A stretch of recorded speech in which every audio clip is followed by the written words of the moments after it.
नमस्कार दोस्तों, मैं आपका दोबारा स्वागत करता हूं। और आज हम जानेंगे कि महंगाई क्या होती है। इस वीडियो को देखने के बाद आप ये बता पाएंगे कि हमारे देश में महंगाई है या नहीं है, और महंगाई कब आती है, कितना परसेंट रेट बढ़ जाए तो महंगाई कहलाई जाएगी। इस सब बारे में आप जान पाएंगे इस वीडियो को देखने के बाद। तो उम्मीद करता हूँ और रिक्वेस्ट भी करता हूँ कि आप अंत तक ये वीडियो ज़रूर देखेंगे। स्टार्ट करते हैं। तो दोस्तों, पहले हम जानते हैं ये महंगाई, इन्फ्लेशन बोलते हैं महंगाई को, इंग्लिश में बोलते हैं इन्फ्लेशन। ये आखिर इन्फ्लेशन होता क्या है, इन्फ्लेशन होता क्या है वो जानते हैं। दोस्तों, सपोज़ एक महीने पहले मैं मार्केट में गया।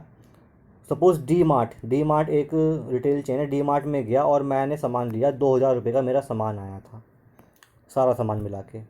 इस महीने वही सामान जो है आया 2,500 रुपये का। उतना सामान आया 2,500 रुपये का। तो मैं क्या बोलूँगा? सामान महंगा हो गया ना, ये तो बोलूँगा। भाई, जो मेरा बास्केट था वो उतना ही था, बट अब मेरा बास्केट का जो प्राइस है वो बढ़ गया है पहले से। तो इसका मतलब है कि महंगाई आ गई, मतलब महंगा सामान महंगा हो गया, मतलब महंगाई आ गई। इसको बोलते हैं इन्फ्लेशन। अगर सामान के रेट जो हैं वो पिछले रेट के मुकाबले बढ़ जाते हैं तो हम कहते हैं महंगाई है। तो आखिर महंगाई कितने तरह की होती है, हमारे देश में महंगाई अभी है या नहीं है, वो चीज़ जान लेते हैं। तो दोस्तों, महंगाई का टाइप देखते हैं। तो पहला होता है क्रीपिंग इन्फ्लेशन। क्रीपिंग इन्फ्लेशन, अब ये क्या होता है भाई? क्रीपिंग इन्फ्लेशन, क्रीपिंग का मतलब होता है रेंगना, ठीक। तो वही महंगाई की बात भी है, वही इसकी डेफिनेशन भी है। अगर जो है जो प्राइस की बढ़ोतरी है, प्राइस राइस, अगर जो है प्राइस का जो बढ़ना है वो बहुत धीरे धीरे स्लोली है, लेस देन 3%।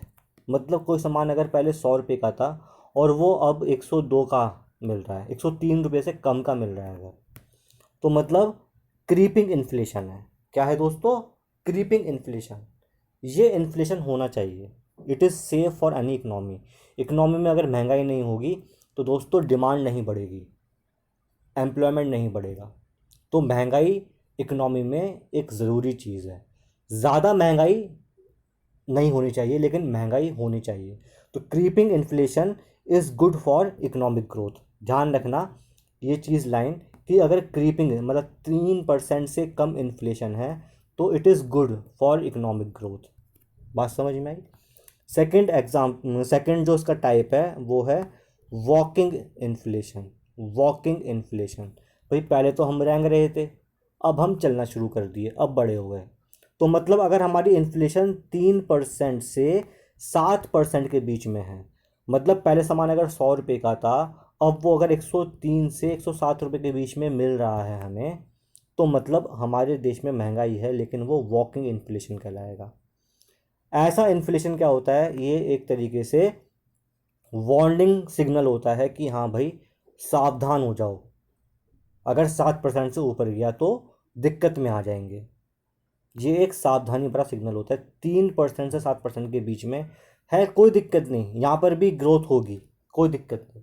हमारे देश में अभी जो इन्फ्लेशन है वो 3 से 7% के बीच में रहता है। गवर्नमेंट ने आरबीआई को बोल रखा है कि जो मॉनेटरी पॉलिसीज़ हैं वो ऐसे डिज़ाइन की जाएं जिससे कि जो हमारा इन्फ्लेशन है वो 3% से 7% के बीच में रहे।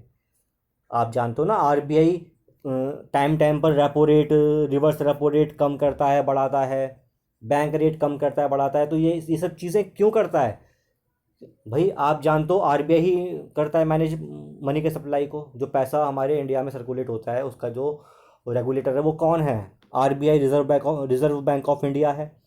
तो गवर्नमेंट ने बोल रखा है भाई हमारे देश में जो महंगाई है वो इस रेंज में होनी चाहिए, 3% से गवर्नमेंट ने 6% बोल रखा है कि जो 4% से 6% के बीच में हमारे देश में महंगाई रहनी चाहिए, ना इससे ऊपर और ना 4% से कम। तो आरबीआई ने इस चीज़ को मैनेज करके चलती है और उसके अकॉर्डिंग ही अपनी पॉलिसीज़ को वो डिज़ाइन करती है, ठीक। अब नेक्स्ट है रनिंग इन्फ्लेशन। भाई पहले रहेगा, फिर चला, अब दौड़ा है इन्फ्लेशन। तो दौड़ता कब है? अगर जो है देश की महंगाई जो है वो 10% से 20% के बीच में है, इसका मतलब है क्या?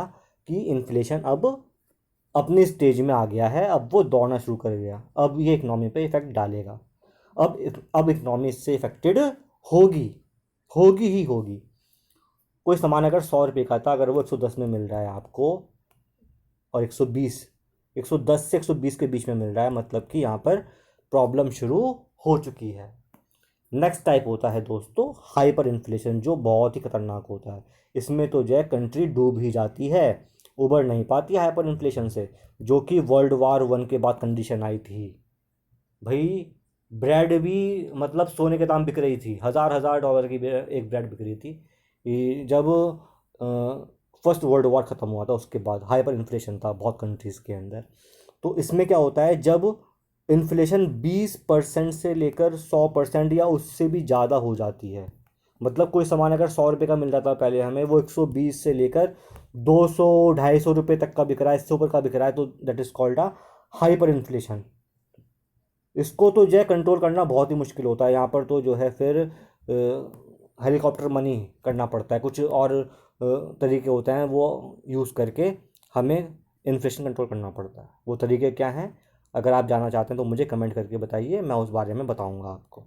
दोस्तों ये 4 टाइप थे इन्फ्लेशन के, और मैंने बताया आपको कि हमारे देश में किस टाइप का अभी इन्फ्लेशन है। हमारे देश में अभी वॉकिंग इन्फ्लेशन है, जो कि सही है, लेकिन इससे ऊपर बढ़ता है तो जो है खतरा है हमारे देश की इकनॉमी के लिए। तो दोस्तों उम्मीद करता हूँ कि आपको वीडियो समझ में आई होगी, पसंद आई होगी। जो महंगाई है वो कितने तरह की होती है, क्या टाइप हैं उसके, और हमारे देश में किस टाइप की महंगाई है, वो सब मैंने आपको आज बातें बताई है।